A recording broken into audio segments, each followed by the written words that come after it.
Welcome to Breaking Doctrine, presented to you by the Combined Arms Doctrine Directorate at the Combined Arms Center at Fort Leavenworth, Kansas. The views expressed here are those of the individual and do not represent the views of the Combined Arms Center, U.S. Army, or U.S. government.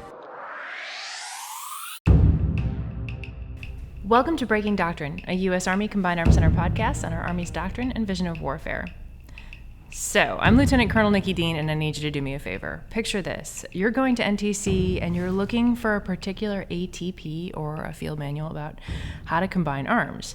And this is where it gets interesting, because it's like Schrodinger's manual of that. It does and does not exist. Our combat training centers provide a controlled environment to replicate the rigor of combat in a complex operational environment against an adaptive enemy, without the messiness of actually going to war. But how do we combine arms? More importantly, how do we combine arms at an echelon below the division level, specifically the brigades and the battalions? Even without the persistent attention of a Black Horse or a Geronimo, the opposing forces that we see at our combat training centers, the friction of simply moving a formation from a training center is enough to highlight the crucial necessity of planning, sustainment, and maintenance. It also highlights just how crucial our command and control systems are. Combining arms is not easy. It's an art that has changed over the course of centuries. And we've had to learn these lessons in combat operations, with experimentation during modernization, and of course, training. And that's before the fight even starts. When you think about including artillery, aviation, engineers, it gets infinitely trickier. So, where do I even begin with this? Well, it helps to have friends that have been with the Army for quite some time, and friends that I've been close to for about a decade now, ones that work at the National Training Center out in Fort Irwin, California. Friends like Lieutenant Colonel Adam Latham, who's currently the Bronco 7 at NTC, but has spent time not only as a squadron commander and armor officer throughout his entire career, but more importantly, as Bronco 7 has a unique perspective on how brigades are doing at this effort of combining arms. The two of us are going to wrestle with our shared experiences in defining combat arms or combined arms, discussing NTC, and offer some insights into how the Army should do this and why this is a desirable trait for Army forces at tactical echelons. In order for us to actually genuinely synchronize and simultaneously apply combat power, we kind of have to know how to do it. So, Adam, welcome to the podcast. Nikki, thank you so much for having me. I'm wicked excited to be here. So, I'm going to make you a deal. You need to unpack what NTC is and why it exists, but I'm going to also, because what we've found is if we don't provide a common framework and language for everybody to understand, sometimes, nobody knows what we're talking about, because this is the Army and we love acronyms. Fair enough. So, if I could talk a little bit about the National Training Center. So the National Training Center, as we know it, was an output of the Story Report coming out of the Yom Kippur War, where what the Army saw as we were transitioning out of Vietnam is the introduction of a lot of new weapons. We were introducing our own weapons with the Big Five, and we needed a place to go to be able to go and train.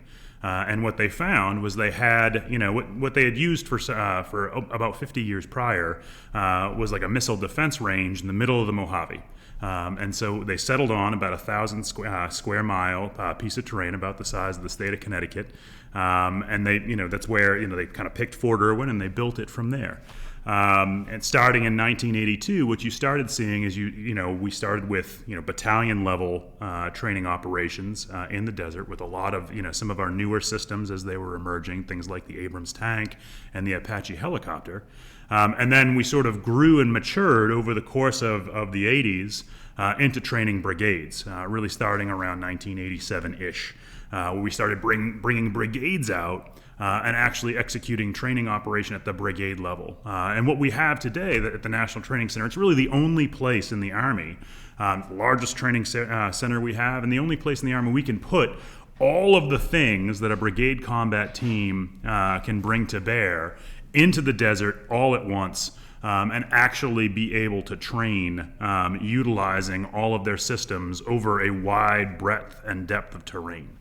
What we're starting to see now is we're even bringing in division staffs, something that we haven't done in quite some time, where division staffs are able to provide the command and control for their brigades as they're in the box, executing a blended exercise with both the live brigade and then some virtual constructive brigades, and having to work through that all at once. It's a wicked exciting place, and I'm super happy to be there. It's kind of funny that you bring that up, because I was doing some background digging in preparation for this podcast, and we've been kind of working on this for quite some time, and looked into the history of NTC itself, of the Mojave training centers, and also, more importantly, like, where did the idea of doing operations or training in the desert come from?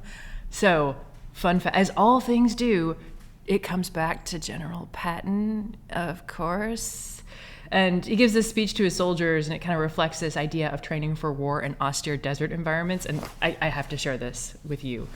The war in Europe is over for us. England will probably fall this year. Our first chance to get at the enemy will be in North Africa. We cannot train troops to fight in the desert of North Africa by training in the swamps of Georgia. I sent a report to Washington requesting a desert training center in California. The California desert can kill quicker than the enemy. We will lose a lot of men from heat, but the training will save hundreds of lives when we get into combat. I want every officer and every section to start planning on moving all our troops by rail to California. I thought the idea that this has always been a place where we do this type of training in a wide, huge expanse. And that started with an armor officer saying, hey, if we want to do combined arms training, we probably need a place big enough to do it. That's absolutely fair. I will tell you one of my favorite quotes from Lead 7, Command Sergeant Major Haight. He has two things. One, we always give a safety brief when we start the rotation, and it's the whole, don't touch the wild animals. And my favorite quote from him is, hey, if it lives in the desert, it's harder than you are, don't mess with it. And then the other one is, a quote that he'll say often, which is, there's nothing easy in the Mojave. And that's a fact. As you start seeing units, particularly in the summer, as they start working through operations, the Mojave is unforgiving. Ice and water, and the movement of those that class 1 commodity becomes commander's business. They have to get really, really focused on what that effect is on their operational reach. Hey, if I might not be able to kick those dismounts out simply because I don't have enough water. I don't have the capacity to get water to them over time and over that distance. The Mojave is an absolutely magical place. Some of the prettiest sunrises and sunsets that you'll ever see. But what I will offer to you is it can be really hard. And it absolutely provides enough space where you can bring all of those different capabilities to bear.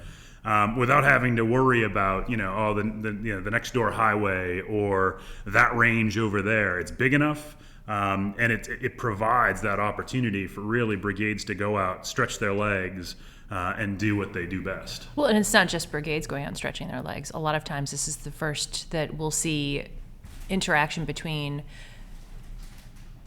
aviation and ground forces. Yeah. Sometimes it's the first that we'll see the application of joint assets, especially coming out of the different green flag events that support CTC rotation. So it is a place where a brigade, all leaders within a brigade, can learn to do combined arms, the stuff that they read about in manuals, but more importantly, it's an opportunity to see this live. Yeah, absolutely. The mandate that Lead 6 gives us, so General Taylor will always tell us our job is to make sure our soldiers can win the first fight of the next war.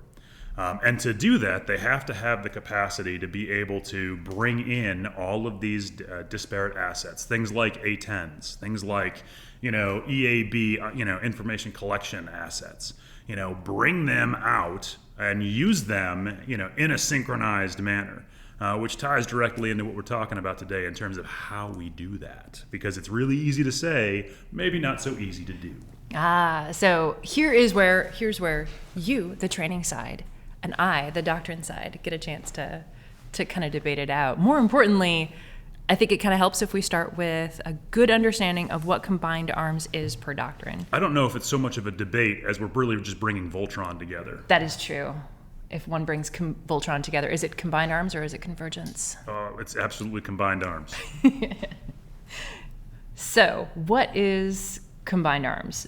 That's a great question I think a lot of people have, which it really comes from ADP 3.0. So combined arms is the synchronized and simultaneous application of arms to achieve a greater effect that than if each element was used separately or sequentially. I'm literally pulling that straight out of the book, by the way. When you think about it this way, Combined Arms integrates leadership, information, and each of what we know right now is the warfighting functions and the joint capabilities through this idea of mission command. So when you're thinking about Combined Arms, it is not necessarily I use one thing, then use another, or I use one particular formation in one way, and then I apply something else at a later point in the battle. We're talking about actually synchronizing and having some sort of simultaneously greater effect. This gets after this idea or this principle of mass. So, how long has this concept existed in Army doctrine? Well, it's always been there, and it's never not existed. Its codification in modern doctrine has kind of been present throughout the 20th century, though, and it's really began with the Army's field service regulations. By like 1905, we start to see the emergence of a mobile arm concept, right? This idea of increased emphasis on the use of combining disparate arms together, in which most of the authors for those believe that success in modern war may be achieved only by all branches and arms mutually helping and supporting one another in this common effort to achieve a desired end. And this comes most importantly from understanding the capabilities of infantry, artillery, cavalry. At the time it was signal, the engineers, all of it they knew to be incredibly vital. And if you think in 1905, this is where we also begin the adaptation and the application of new technology, things like airplanes being used for reconnaissance or observation and fires. So fast forward to like the 1940s, we start to see the use of combined arms and that discussion in doctrine applied to the proving grounds of how we manipulate formations based on terrain, climate, enemy situation. And we begin to see it applied at places like the Mojave Desert. So fast forward again, after we had completed World War II and then began into basically rectifying how we experienced the 1960s, 70s, 80s, the Cold War era, did combined arms change? And fun fact, it didn't. What we begin to do is we see this focus on branch-specific technology, but the language of combined arms, of tactically combining arms, and the application of training still remains the way that we discuss ground maneuver. We're still using the same language pretty much today. So it doesn't matter what you saw in today's current definition in ADP 3.0 in 2019 still reflects what we said in FM 3.0 in 2001, all the way back to 1905 in the FSRs. Combined arms and this idea of achieving something greater has always been talked about. Now the question is, how are we doing it today, and how are we seeing it used at the tactical level, which is exactly the reason why I brought my friend here to talk about it today.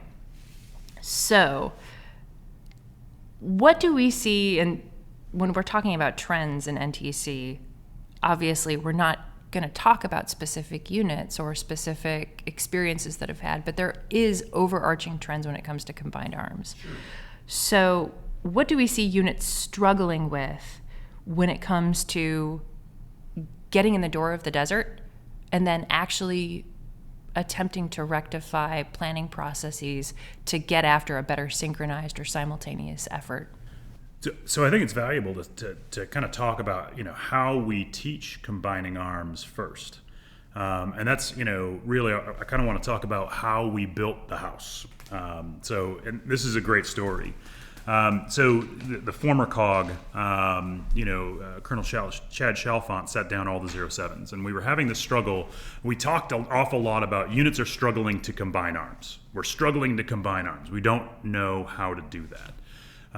And so we sat us all down. And I remember we were sitting in his conference room in 990, and he said, "Okay, I want to do an exercise. I want you to describe how to combine arms without falling into a tautological argument." So, whoa. Tautological? Right. So tautology is when you use the same term to describe, or to define the term that you're attempting to define. I actually learned what it meant that day. I had to look it up on my phone.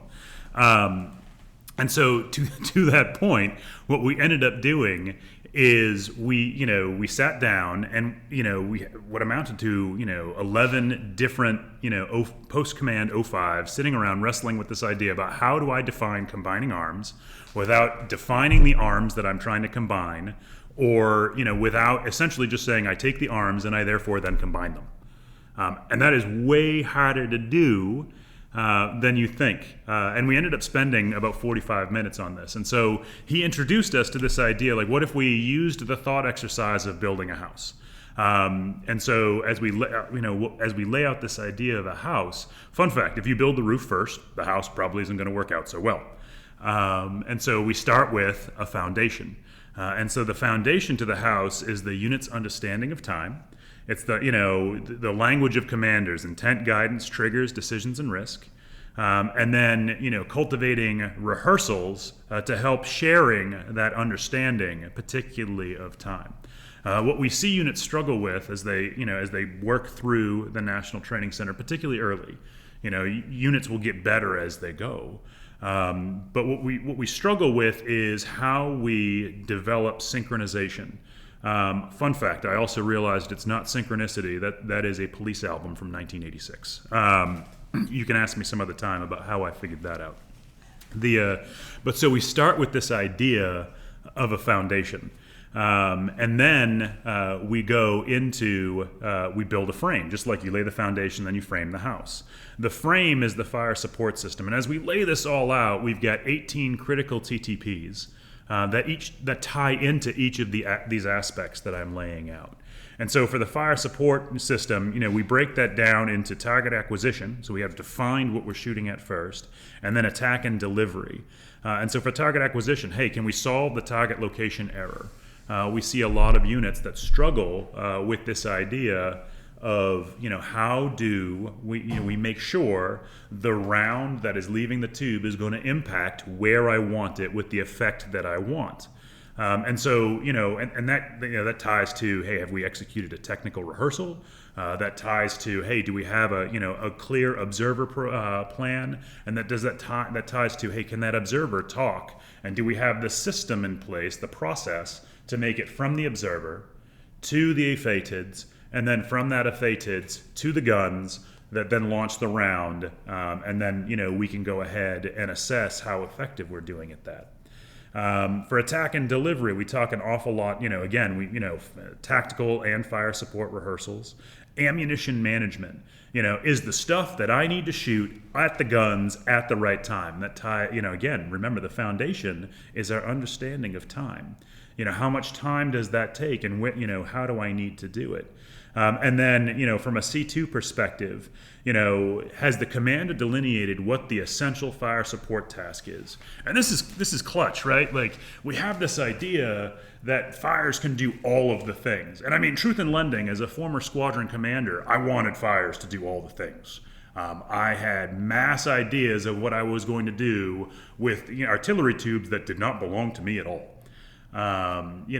What is the 1, 2 at most things that fires needs to accomplish in a given phase or battle period? What are the 2 things? Hey, if I'm going into a combined arms breach, that may be suppression and obscuration, right? Those are the only 2 things that fires are really going to do. Can they do other things? Sure, but those are the 2 essential tasks that they need to get after.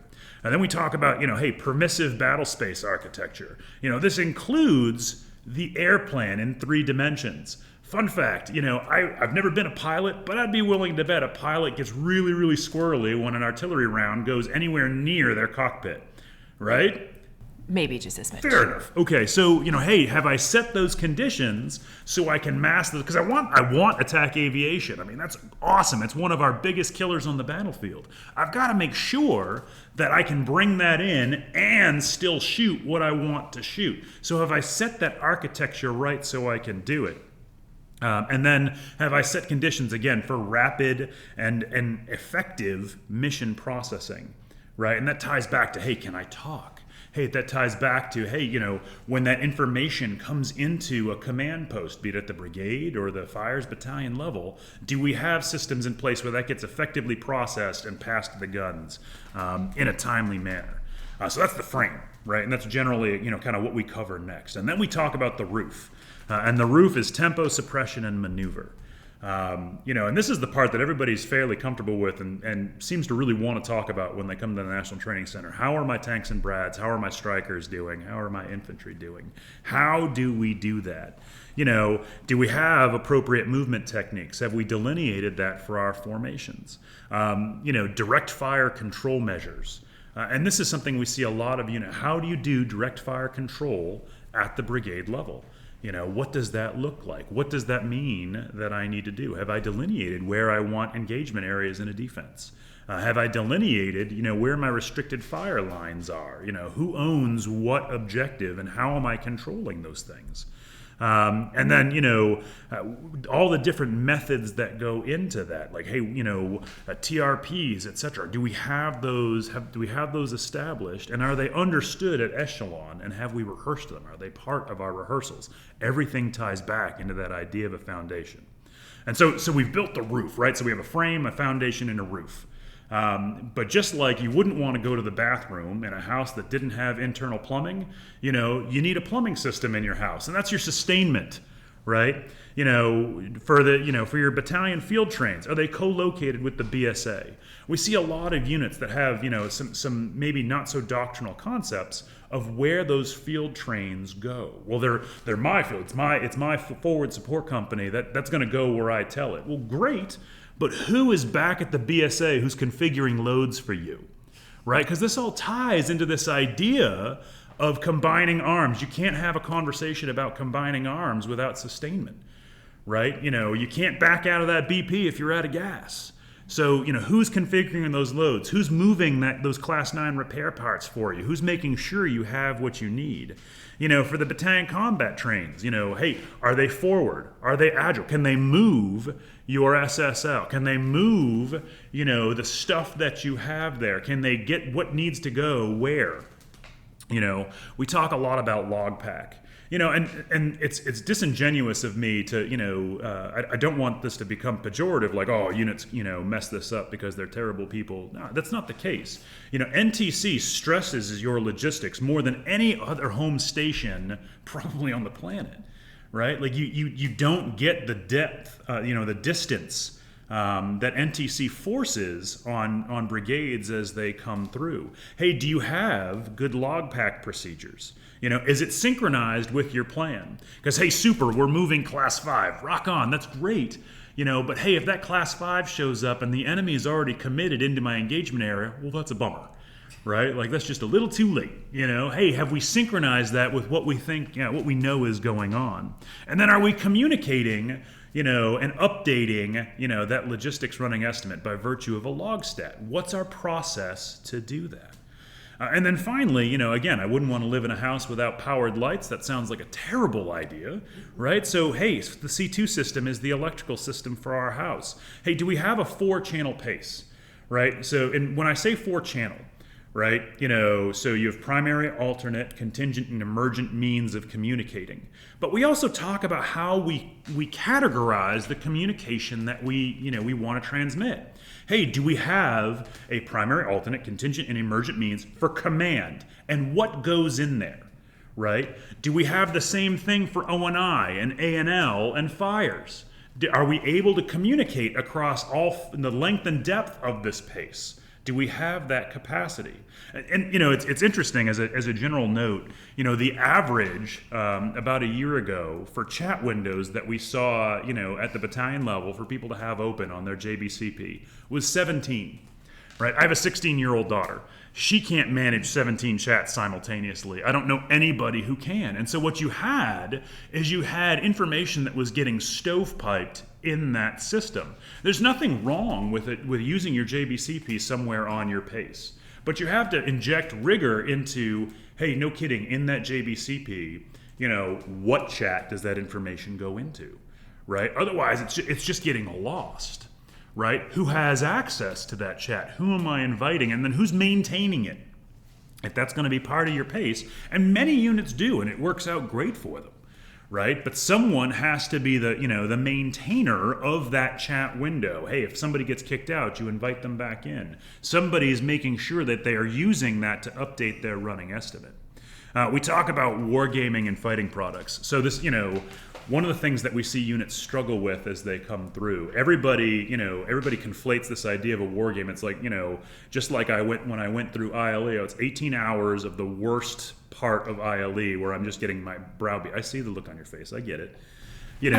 But like that is a thing. All a war game is you're gathering all of your best friends around a table and you're solving problems. That's it.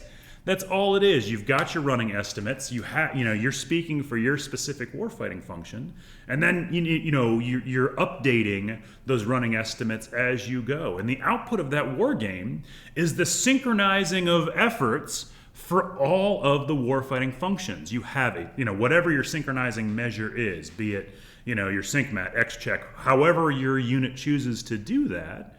And there's different TTPs that go into all of it, but you have that tool along with a decision, probably a decision support matrix. Hey, where and when do we think commanders are going to make decisions as part of a decision support template? And then, hey, what are the conditions that would drive that decision, if and then, right? And then are we taking those products and are people using them, right? Your DSM is only as good as the co-ops battle captain who's staring at it to see where the conditions are in time and space. Well, and so you talked about the foundation of a house being time, right? And I thought, to me, that spoke volumes, partly because time is one of those things that we never have enough of on staffs, right? So this idea of how do you combine arms, but first of all, to do that, it requires a very detailed and very good understanding of time. The way that we develop that is through the planning products, through sync matrices, through those those tools that we can use to share that perspective of time. But along with it, I gotta say, the point at which we make sure all the time fits together is a combined arms rehearsal. Sure. So let's talk a little bit about that.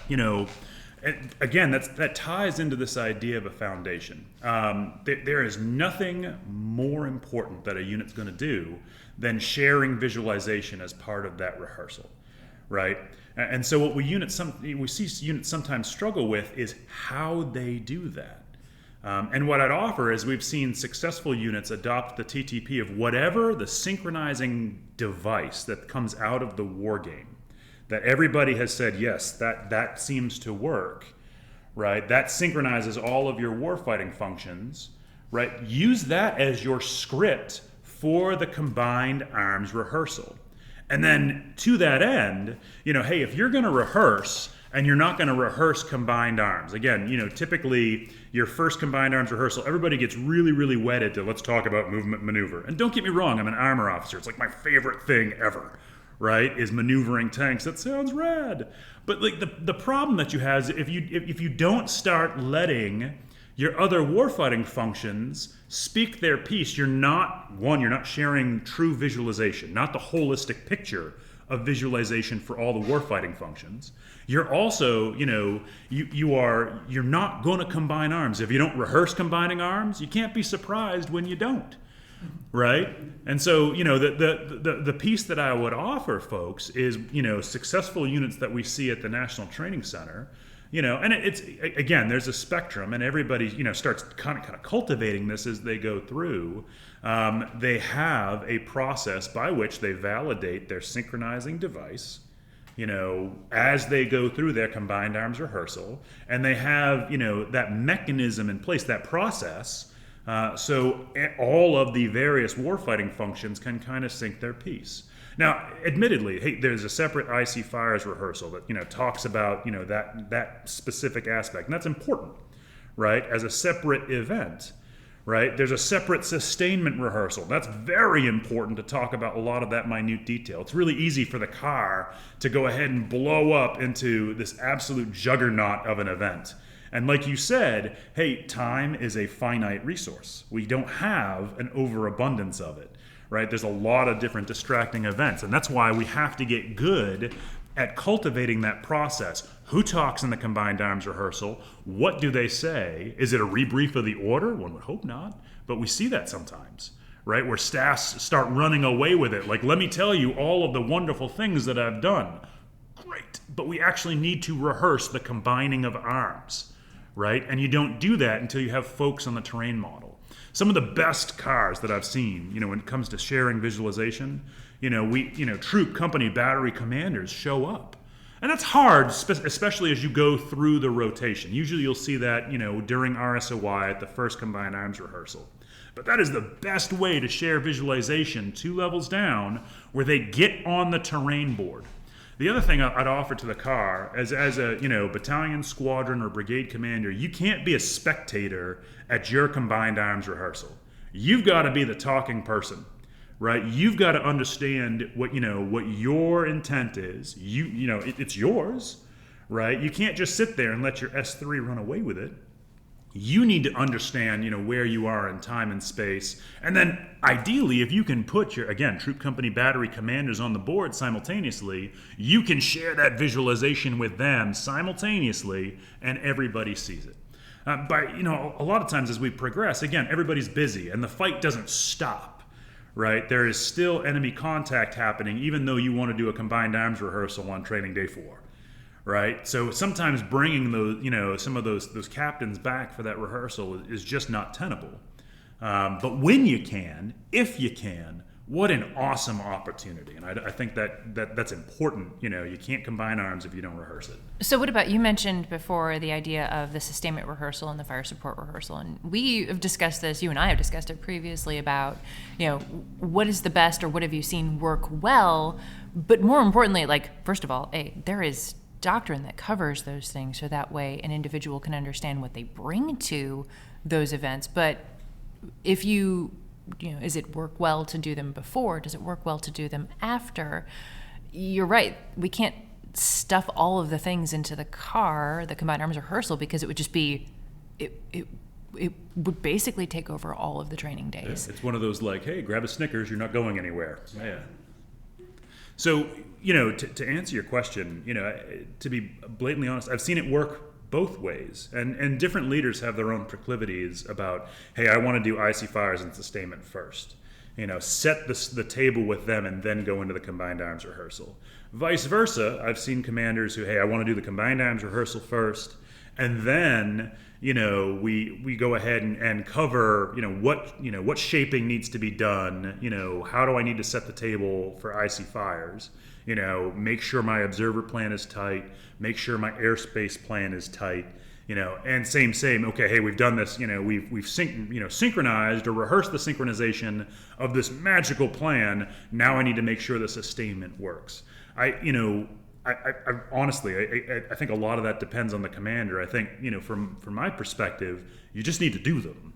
Whether you do them first or second is largely immaterial, but they need to get done, and they need to make sure that they're nested, with that overall synchronizing device. So here are some questions that I had, and to kind of bring it back around, once you've rehearsed, now there actually comes the process of legitimately doing everything that you've read in doctrine, everything you've planned for. You actually need to put organizations or units onto the battlefield and combine arms. I've heard a quote that said, the only justification for air power in the CAS fight is to further the ground scheme of maneuver. How are we doing at training and capturing the complexities for joint assets as part of the combined arms live fire for brigades and for their actual battle periods? There's doctrine that discusses it, but how well are we reflecting that at Dragon Live Fire and when we do things like the Combined Arms Breach? I'm super glad you asked. All right, here's what I'll tell you is one of the magical things about the National Training Center is our ability to bring some of those assets into play. And I'll give you a great example. So we have the Raven team. These are Air Force officers who are on the ground, programmed to train the TAC-P and JTACs that get attached to a brigade as they come through. And they will they'll coordinate and bring in live A-10s. Just this last rotation, we had live A-10s dropping ordnance during the live fire. And it had to get synchronized with the overall, ground event. Going back to, I think, the root of your question, how are we doing at it? Well, it's like, any resource, as we start, branching into, all sorts of different effects that a brigade can bring to bear. If we do a good war game, and if those resources are reflected as part of the war game and then integrated into the synchronizing device, then we do better, when we go ahead and bring them into the actual fight. Samesies when we start rehearsing. Right? I did just say samesies, didn't I? That's embarrassing. My daughter's going to be so proud of me. But what I would offer is, hey, if we don't rehearse it, then we can't be surprised when, we don't have that synchronization straight. And so, hey, part of that combined arms rehearsal, does that TACP or does that senior JTAC have a seat at the table? Is he on the board talking about what effect we want with those A-10s? What are they doing? Who's looking for the thing for them? And then how are we bringing those assets on, and what does that synchronization look like? I'd be remiss if I told you, because, I'm sure everybody's like, well, great, you rehearse this plan, but no good plan survives LD. What I would offer is, Latham's opinion on the matter. It is way easier to resynchronize a plan that you've already synchronized than try to make it up on the fly, right? And so if you've done a good job up front, starting at the war game, bringing all of those assets to bear, and then, going ahead and, working through, what Doctrine calls RDSP, right? And work resynchronizing as things go sideways. Hey, they missed an LRP. Hey, they're running short on gas. They've been attack idle all night. Hey, we thought the COFMs were going to be this. We saw a lot more enemy. We're running a little dry on class 5. Or hey, we thought there was going to be enemy there. Everybody thinks, we're really good at catastrophizing, right? So like everybody thinks like, oh, RDSP only when the plan goes sideways. Well, what happens if there's an opportunity? And my favorite example is, hey, listen, we've moved the cavalry squadron through the Whale Gap. We had anticipated getting in a fight in the John Wayne foothills, right? There's no enemy there. We have negative enemy contact. And it's the difference of like, well, I guess I'll sit here and wait for the enemy to show up, or giddy up. Let's seize that opportunity. A great historical example of that. We talk about the Battle of 73 Easting. That was the acknowledgement, the recognition of an opportunity, and then the decision to seize that opportunity, right? We see that play out at times at the National Training Center. And again, driving a staff to go ahead and look at their synchronizing device, having a process to gather the staff around. Do we have the logistics tail to seize that opportunity? Do we have the fires capacity, or am I outrunning my guns, right? Making an informed decision vice, a little too much ye in their ha and just going for it, or sitting and waiting because these weren't the conditions that I thought I was going to see, and I start going into a little bit of vapor lock over it.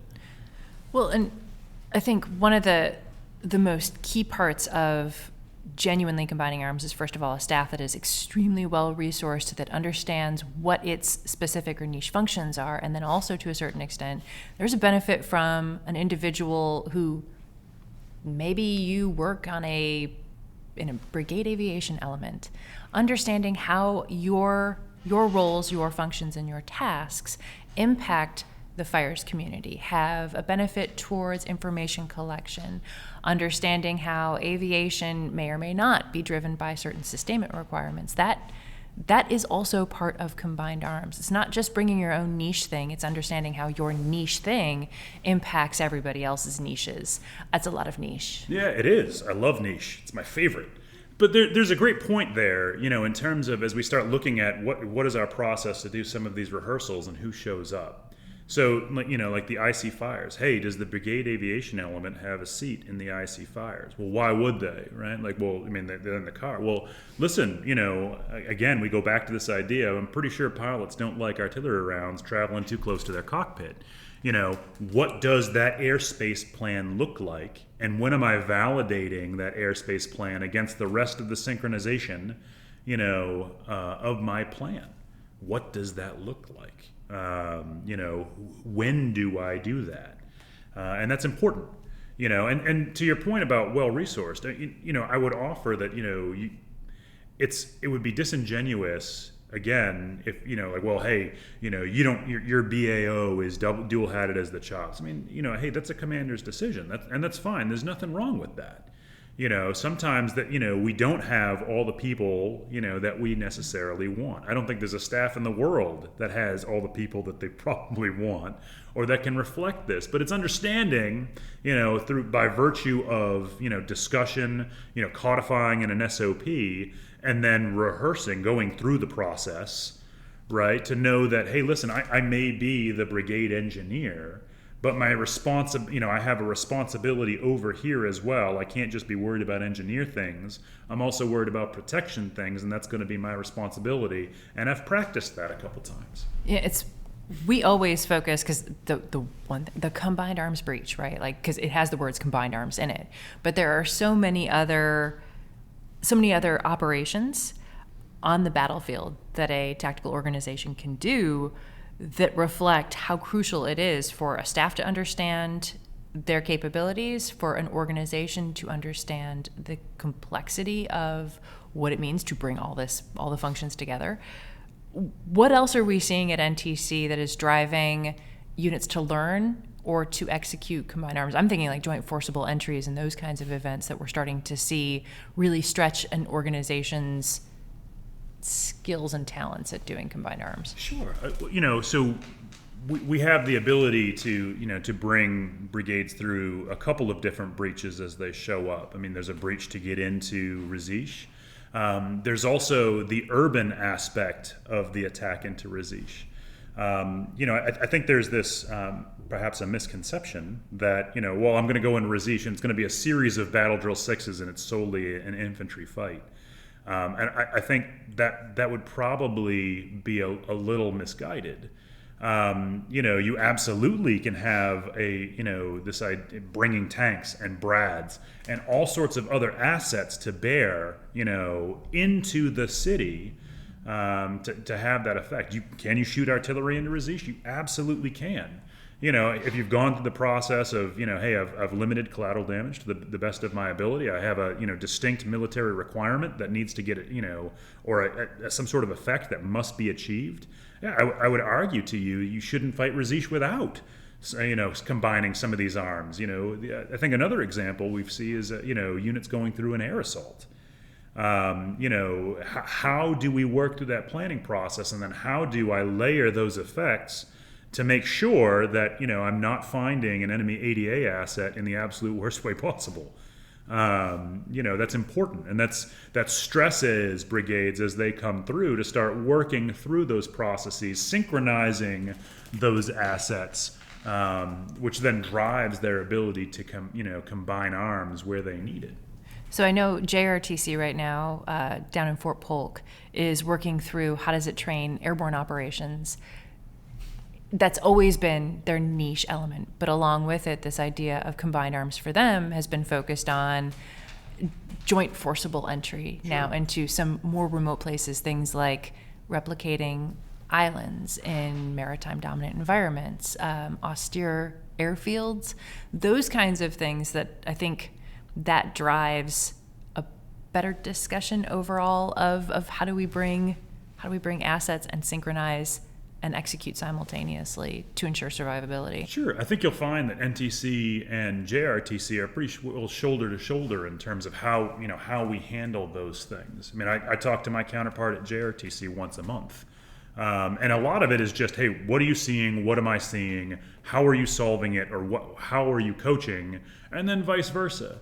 As you start looking at things like JFE, or you start looking at, execution of, an island hopping campaign, bringing in the maritime domain, admittedly, hey, we don't have a lot of water in the Mojave, but, I would offer to you that the synchronization of effects across multiple domains is not something unique to any specific piece of terrain. I think that's something that we tie back to this idea of the synchronization and layering of assets. Irrespective of kind of what domain you find them, who's responsible for those assets, have they been synchronized as part of the war game, and then has it been rehearsed as part of a combined arms rehearsal to make sure that I'm achieving the desired effect at the desired time. It all ties back to this idea of time, and on the foundation, again, largely irrespective of what, the scale and scope of the operation you're conducting. That's how you have to kind of work through that.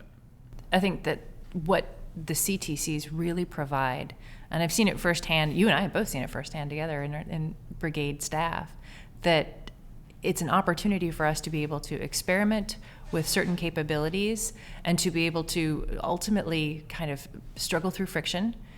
In order to do it at a brigade level, one has to experiment and play at a battalion level. You have to grow throughout the time period as a young individual or young professional in the military, experiencing and getting a chance to do this for realsies dough.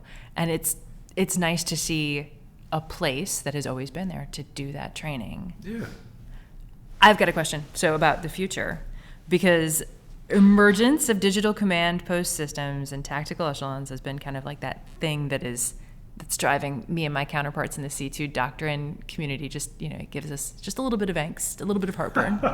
Okay. But I'm the first one to acknowledge that we are changing how we do digital communications. We are also, to a certain extent, automation is impacting how we do combined arms and live fire training events.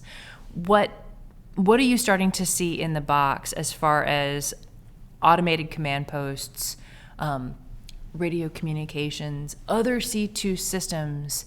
How is that working? Is it effective? Are we doing it well? Is it impacting how command posts function? Because command posts are where arms start to combine. I just violated the tautology rule. You did. Totally did it. I saw it. Hey, so I'm glad you asked. There's a lot of attention at the National Training Center right now on how we make command posts survivable. And a lot of that is coming out of, if you study that, Nagorno-Karabakh, if you study what's going on in the Ukraine, there's a lot of concern about these ideas of persistent surveillance. What do I look like in the electromagnetic spectrum? Am I too close together? In truth in lending, I don't know that the National Training Center has the solution. The value to, what we provide is we see a lot of units wrestle with the solution, and we start examining trends. And so to that end, it's interesting to me. I remember as a Brigade XO, having, the Army was all about, you must divest the Expando van. And now all of a sudden, I see everybody wrestling over trying to get more. But what I would offer is, we also see units, and we try to maybe coach units into the idea of, this idea. John Antal talks about masking. Now, masking in the Mojave is really hard because there's nothing else around. And so, but we have these different urban centers. And so, we'll coach with this idea about, hey, maybe your talk isn't so much, designed around the Expando vans.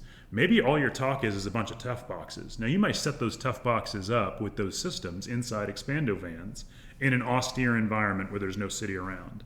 But we've been setting up CPs in cities since time immemorial. I mean, you see in the Civil War, Grant setting up his command post inside of somebody's house, right? You'll see that today, if you look at where, people are setting up command posts in the Ukraine, they're using, buildings.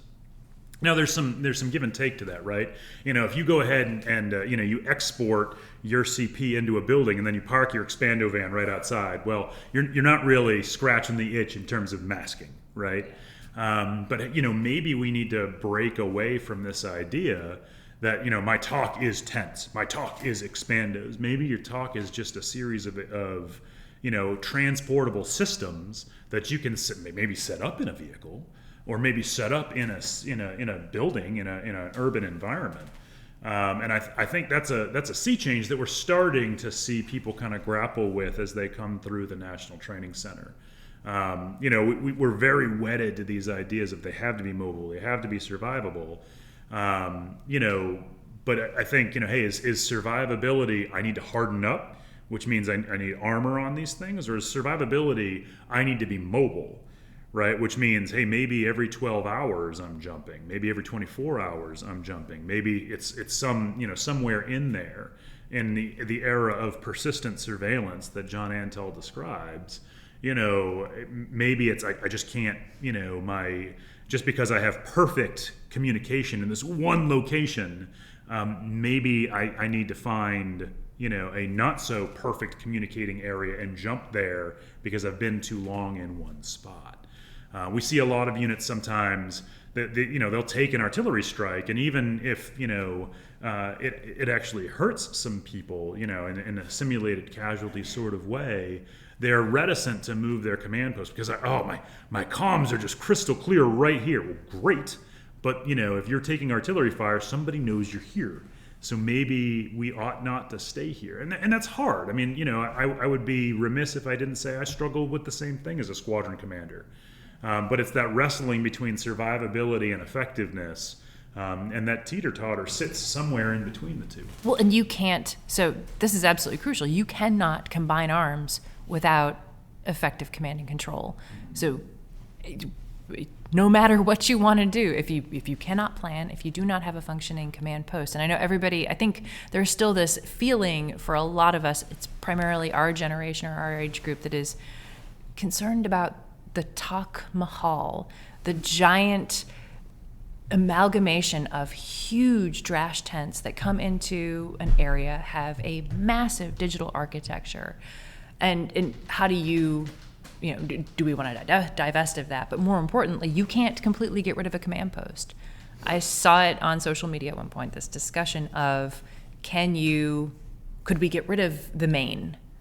They were like, I don't want to do a TOC, I just want to do a TAC. And it's like, well, first of all, TAC does something different for you. The main CP absolutely is crucial because you can't plan to bring all of the capabilities of a land formation together along with joint assets and other assets that may be attached to it.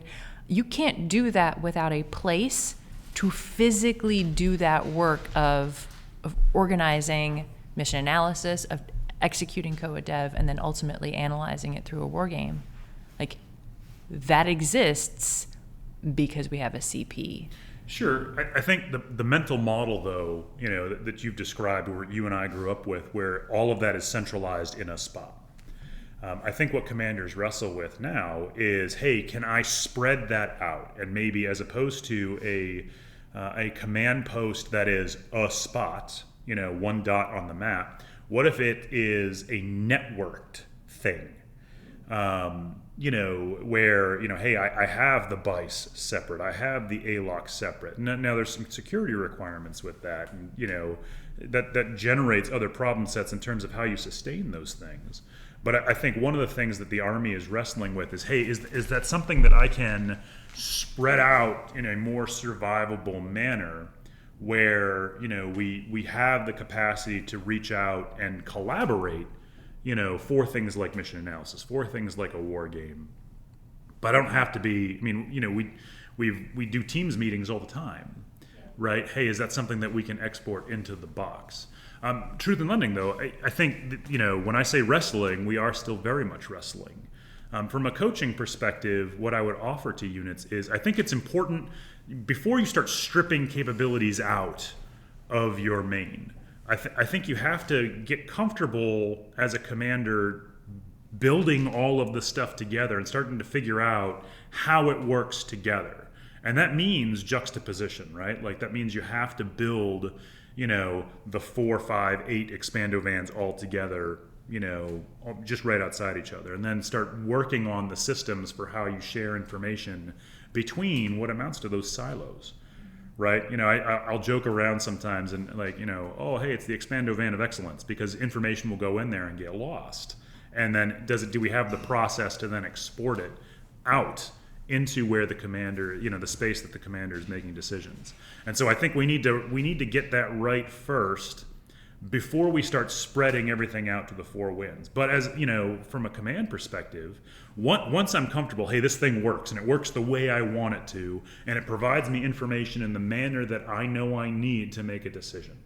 Okay, now I can see like, okay, well, hey, if you're the S4, maybe I don't need to look at you every day. Maybe I don't need you standing in front of me, briefing me off a dry erase board. Maybe I can go ahead and take that A-lock and separate that out. Maybe from a BICE's perspective, hey, we've developed a process to export that enemy read out of, the brigade intel support, echelon there. And like, I can send that element, not echelon, having a moment here, right? But maybe I can send that, like Latham's doing great at this, but maybe I can send that someplace where I don't need to look at the S2. I don't need to look at the AS2. I don't need, all of that with me.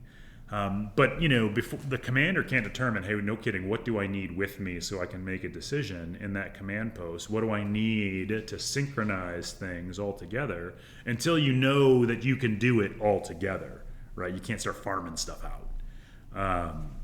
This idea of attack. I think units will sometimes wrestle with this idea. There is nothing wrong with a commander wanting to go out and put their hands and their eyeballs on a fight, right? That's part of the reason, commanders get a combat platform, is that sometimes that's required. They have to understand by seeing, But the flip side to that is, how then are you then getting updated on the rest of what your staff is doing?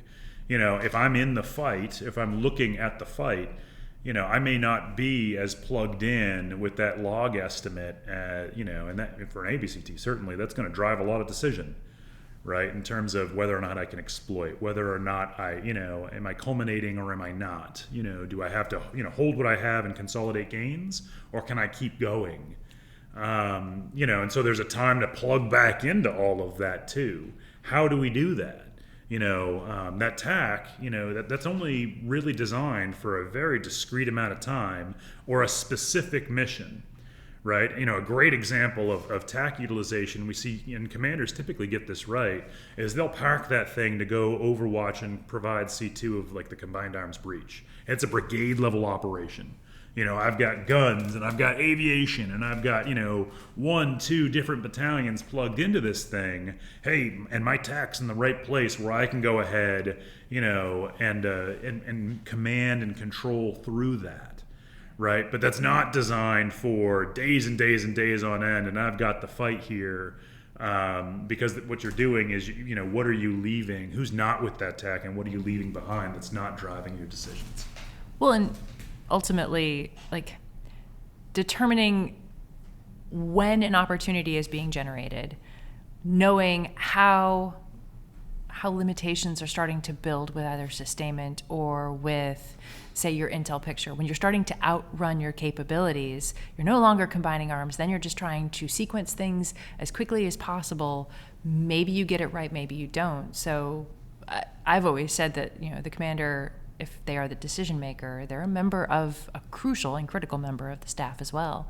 You have to come back to a point where to understand whether or not you're combining arms, you have to go back to the other command posts at some point. Yeah, I don't know that I would agree that the commander is an essential member of the staff. I think the commander is responsible for making decisions, right? The staff informs that decision. So there's a nuance there, and I get it. It's probably a semantic argument, right? But I think there's an aspect where the commander has to go back and then inundate himself with their processed staff estimates. And, we start talking about this idea of a common operating picture, right? My coaching mechanism for that is hey, all your all a common operating picture is an amalgamation of staff estimates, shared at echelon that, processed or packaged in a certain way that the commander can understand and make decisions from. Right? Because, again, I'm, product of, Massachusetts public education. So I have to make that as simple to understand as possible. And that's how I do it for myself. So, as I lay that out, the output of that is, hey, one, is the commander in the right place where he can, again, inundate himself with that packaged product, is that packaged product informed? And then again, an operating picture is great, but it's not common if it's not shared. And, shared down to battalions, laterally to adjacent units, right? Because this is the other thing that at the National Training Center sometimes units struggle with, more or less, right? You're in the middle of what is not just a brigade fight. Either you belong to the 52nd ID that has brigades, on your flanks, and you need to pay attention to what they're doing, right? Because it's a division fight. Or in recent instances, like I mentioned earlier, we're bringing division staffs out, and they're fighting a blended exercise. And woe be upon, the brigade staff that they're like, I'm fighting my own thing, man. This is all I got. Hey, they've got to see where the rest of that division is in time and space. Maybe I shouldn't exploit that opportunity because I'm opening up a seam for my adjacent brigade. Or maybe, I need to get a little giddy up on because I'm dragging the rest of the division behind, and making sure that that's integrated and they can see your COP. They can see your running estimates and have a sense of what your brigade has going on. Wicked easy to say, right? I'm sitting here and I feel really good talking about it. But it's not easy to do. And that's why, again, we go back to the magic of the National Training Center. It provides the unit that focused opportunity. And truth and light, the JRTC does the same thing. CTCs are really great at running a brigade through this and making them work, the way they're going to work when the fight is real. How does Black Horse do at it? Black Horse is the 11th ACR, the world-class Op4 that is out at NTC. And those are not platitudes. I've seen Black Horse in action. It's a force to contend with, even though it is small overall in comparison with the unit that it faces once every 30 days. Yeah. Part of the value behind the National Training Center. So it's, again, so I belong to Ops Group and, we, world-class coaches that, provide a unit feedback. We deal in fact. I present the unit fact. And the way we structure what we do is this is what happened. Why did it happen? Right? And that's the unit telling me, why do they think this happened? Right? And then what are we going to do about it? But NTC isn't the National Training Center without the Black Horse, the finest troopers in the land. They are really, really good at what they do. And specifically, I want to highlight, when it comes to the basics, blocking and tackling of maneuver, Black Horse has the opportunity to get really, really good at it. Fun fact, behind the scenes, and I didn't know this, until really I worked at the National Training Center, Black Horse works through the same processes that the rotational unit does. So they will do a combined arms rehearsal. Is it good? It's wicked good. It is wicked good because, again, they cultivate that process. Now, what I want to offer is Black Horse fallible? Of course they are. They're human. Things happen. They have to contend with maintenance challenges just like the RTU does. They have to contend with, small unit mistakes or things that maybe didn't go right that have repercussions for the BTG in the box. Typically what you'll see is most RTU will outnumber the Black Horse units in the box by about 2 to 3 to 1, right? Somewhere in that ratio. And you'll have a squadron commander who simulates being a brigade tactical group commander that brigade is fighting. And then, they'll work through a battle period and then they'll kind of reset and we have a whole exercise design thing to make sure that we're achieving the RTU's training objectives. But Black Horse absolutely has to work at combining arms and they have to go through the same process that the rotational unit does. And there's this is it their home field advantage? Sure. Yes, they're absolutely, they live at the National Training Center. They live at Fort Irwin and so there's probably some benefit to that. But I think it's disingenuous to be, to be like, oh, well, they're a training aid, or, oh, hey, they do, the same thing over and over again. They don't. They are absolutely a real unit, and part of the value of a CTC, like, Black Horse, Geronimo, is they provide a thinking op-for, which means they do different things every rotation, guided a little bit. But what you don't have is, Black Horse, wearing their white hat, listening to the RCS radio with the OCs, be like, all right, well, I'm going to stuff the unit this way. That doesn't happen. They are a completely separate entity that, they have their own series of OCs. And it's a free-thinking fight. It's absolutely free play. And that's really the real cool thing about the National Training Center is it gives you this look where you're actually fighting somebody real who's actually trying to get one over on you. And they don't necessarily do the same thing every time, and they have to work through those same processes. And so by virtue of repetition, they get really good at it. Go ahead, sorry. I was going to say that you can actually, it's one key nifty side of it, you can go out and see and do a ride along with the 11th ACR. Typically you don't get to do it before rotation, but they do invite individuals out. And the nice part is you can observe their battle periods, which they do. They run the exact same process of military decision-making process followed by a very detailed rehearsal. So it's just they do it over and over and over again. Sure. So they understand the procedure really, really well, which gets back to you have to be able to do these things in training over and over again in order to understand how to combine arms effectively. Sure. Like, that is what makes the process of doing this really hard. And like I said before, it's, do we have doctrine that says how to combine arms?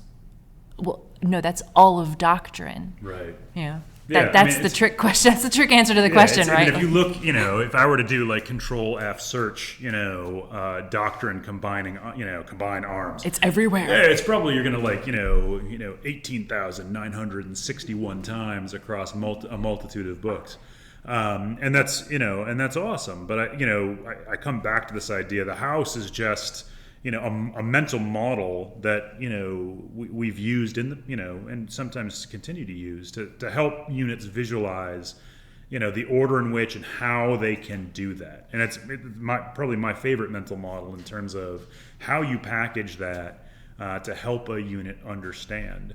And it highlights that some of the importance of some of the planning process that a unit has to go through.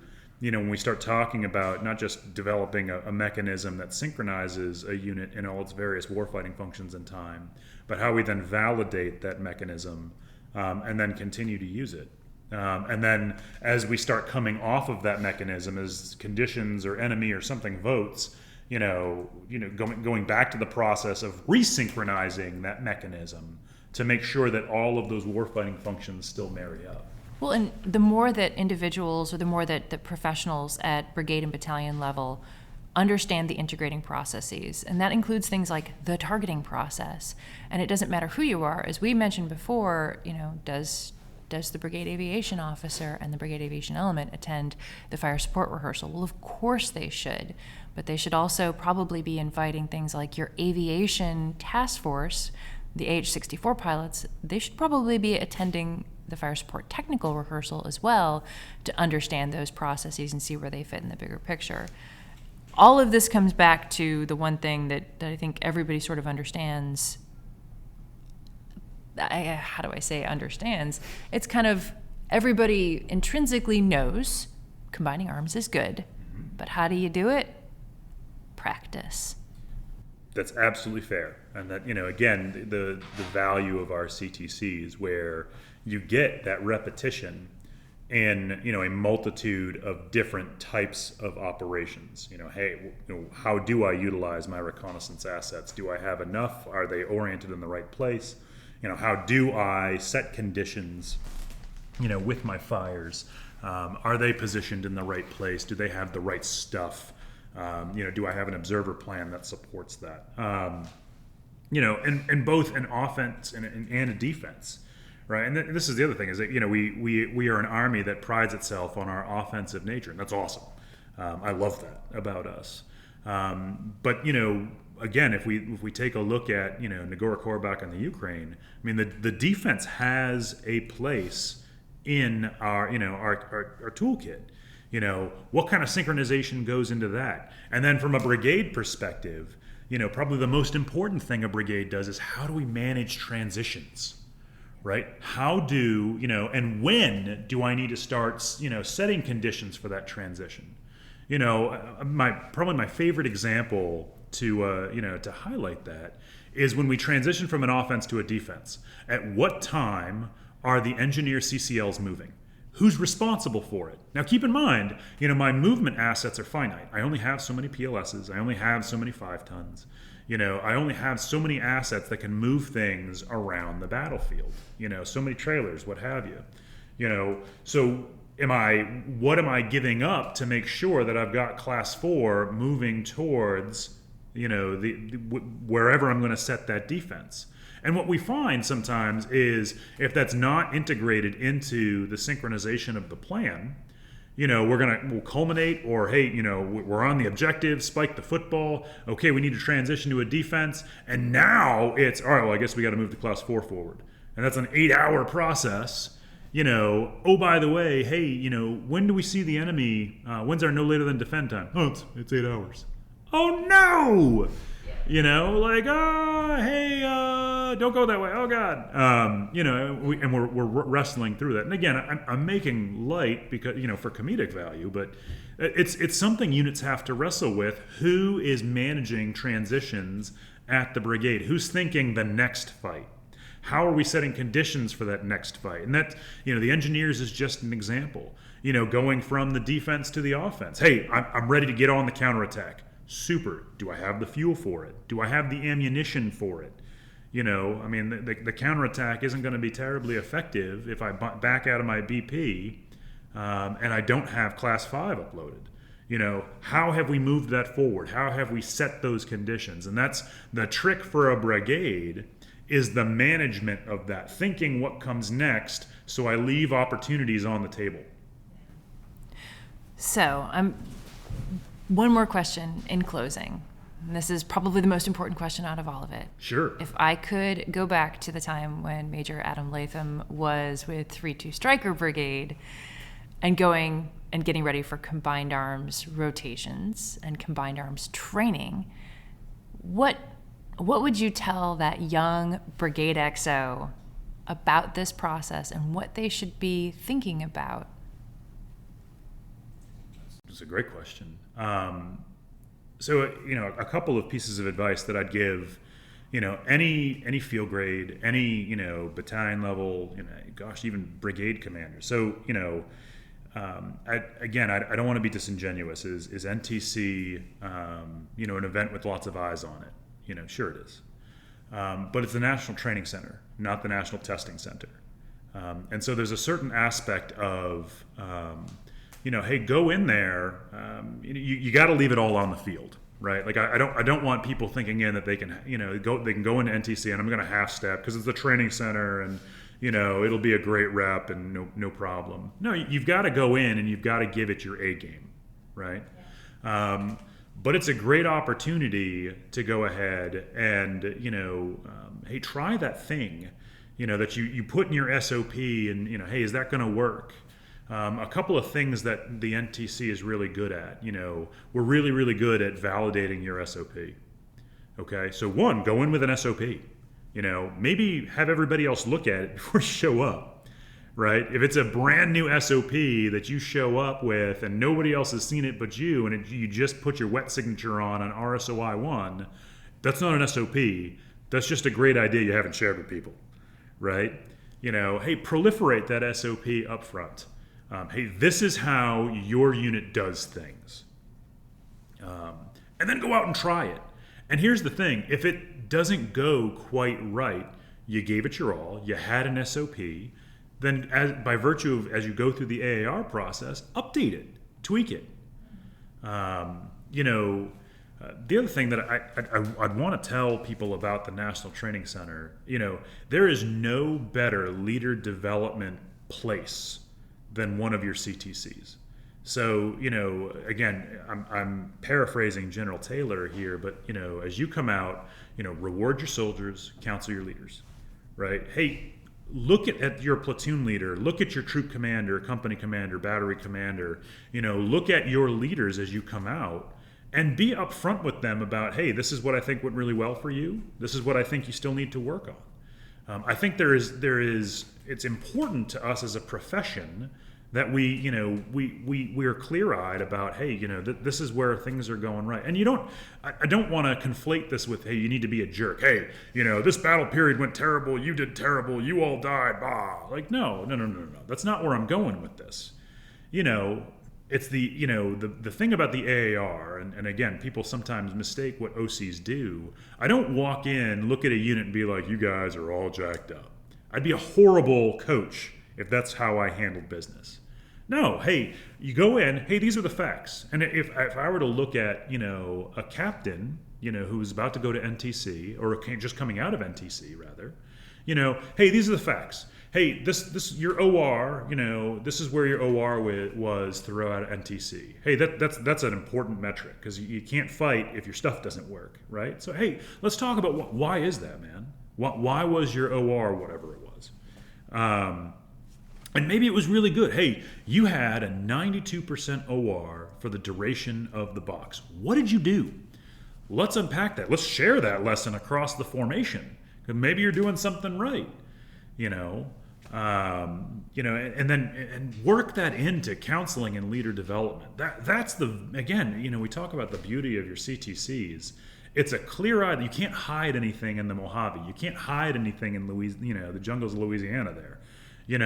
Whatever you've been stuffing under the rug, it's going to come to light.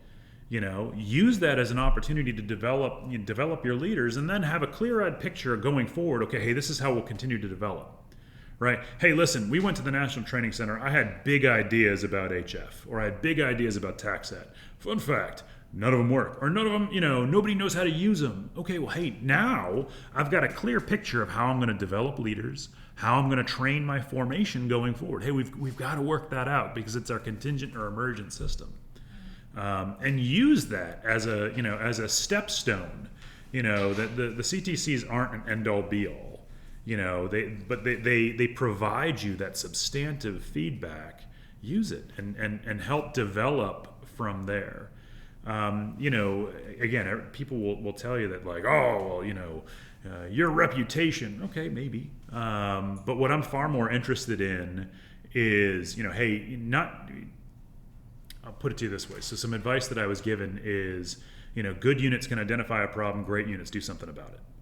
Right? NTCs or JRTCs, CTCs are a mechanism by which to identify problems. Great units will do something about it. So what do whatever that problem is, and everybody's going to have one, right? I mean, you're going to have something somewhere. Maybe it's your maintenance system. Maybe it's your communication system. Maybe it's your ability to synchronize. Awesome. Hey, we've established that we've got some work to do.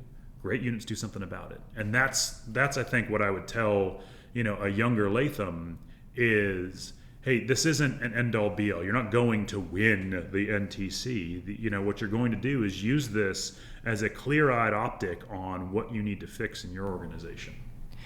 So I think if I could go back and find, I'd start further back, honestly, to the CTCs, and this is dating myself quite a bit, to CMTC, when my first rotation as a young lieutenant. I would have become, as an aviator, infinitely more familiar with the other formations that were out there, and kind of expose myself to the doctrine. And this is something that I've now started to coach individuals, who ask, like, what book should I read? Well, you're a platoon leader. You're a tank platoon leader. You need to read the platoon leader book about sustainment. You probably should consider reading maybe the books that cover stuff like medevac, CASEVAC. Maybe try reading the aviation platoon book. Read about fire support. You should understand exactly what the FDC does within the fires communication or the fires process. That's the Fire Direction Center, if you're unfamiliar. Those kinds of things of exposing yourself to what does the other branch or what did the other formations do builds a familiarity that when you need to know it later on, what does a brigade do? What does the BCT do? What does an aviation task force do? It starts this architecture going, and it provides familiarity. Like that would be what I would tell her as a young lieutenant. Not just, do I need to know what Aero Scouts do? Do I need to know what tankers do in a div cav fight? I think that probably would have set a better architecture in place for me to learn that and to understand it later on when I'm thinking about this from a division and theater army perspective, preparing for operations in Korea. Sure. Like, if only she would listen to me, but she's too busy worried about her A part. Yeah, that's fair. That's fair. It's, I have similar problems, especially being the dad of teenagers. Like, it doesn't matter what I say. I guarantee they're probably not going to listen. Yeah, that's at the end of a career. It's always easier to be like, I wish I would have known this.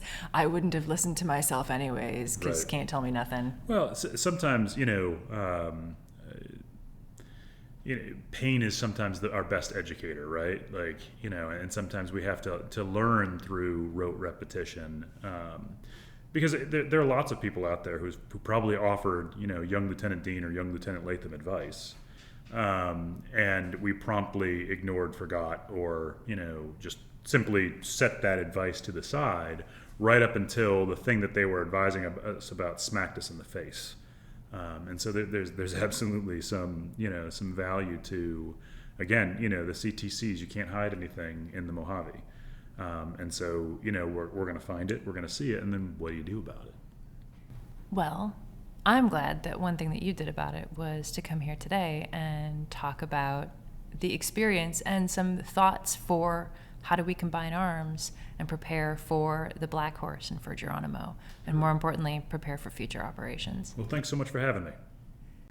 So, if you're wondering where I got my information about the history of Camp Irwin, the Mojave Anti-Aircraft Range, as it used to be known, and the Desert Training Center, I actually combined and compiled those notes from a little-known series called Why We Fight. Actually, that's not a little-known series. It's the amazing Sasha Maggio's work from building an American army, and you can continue to follow her on Twitter. We talked about her on a previous episode. Along with the usual smattering of doctrine publications like FM 5060, anything out of the 390 series of manuals, FM 396 has also provided me one of those books that I wish I would have read when I was younger. It's about the brigade combat team. I went back to that and began to search through the archives to find out what exactly throughout our different brigade echelon manuals we've said about combined arms. That's where I got a lot of the information for that. When it came to forming my question for today's episode, I found several articles to be really helpful. Preventing the Collapse, Fighting Friction After First Contact at the National Training Center by Brian Schellhorn, which was published in the March-April 2020 edition of Military Review, our journal here at the Combined Arms Center. I also found 7 Breaching Habits of Highly Effective Unit by Thomas Magnus, which was published in the fall edition of 2003's Engineer Journal. Combined Arms in the Cass Fight by William Francis Vesey, which was published in May of 2010 in the Air Land Sea Bulletin. And if you're looking for more information about the techniques of combining arms and the lessons learned from units that have gone through the crucible of Patton's Desert Training Center, you can look at the Center for Army Lessons Learned, which provides one of the most complete repositories of papers, pamphlets, and it's all there for your perusal. Of note, the access is restricted to those with a DoD Common Access card. Also, if you're looking for some open source curious action, there is a repository of articles and editorial discussions online with the company leader. You can search with the tagline, Lessons from Atropia. We'd also like to thank you, our listeners, today for joining us. Our production was coordinated by Mr. Ted Crisco, and our editing and sound is provided by the well-synchronized and always simultaneous Captain Wyatt Harper. If you enjoyed today's episode, please subscribe on either Apple or Google Podcasts for new episodes. And you can follow us on Twitter and Facebook at U.S. Army Doctrine for updates from the Combined Arms Doctrine Directorate, as well as our Doctrine Digest videos on YouTube, audiobooks, and most importantly, new doctrine. Few CTCs have a social media presence that competes with the National Training Center. I personally love Cobra, Bronco, and of course, the Eagle teams. But every Critter team has a Twitter account that routinely shares their insights from the desert with their followers. Also, I'd like to put out a plug for the Gold Miners and their podcast, The Dirt Logistician, which is also available on Apple and Google Podcasts. You can follow Ops Group at opsgroup_NTC, the CTC itself at NTC_update, and even the CG at NTC Lead 6. Finally, the views and opinions expressed in this podcast do not necessarily reflect the official position of the United States Army, U.S. Army Training and Doctrine Command, the Combined Arms Center, or the National Training Center. I'm Lieutenant Colonel Nikki Dean. I stand with Atropia, and this has been Breaking Doctrine.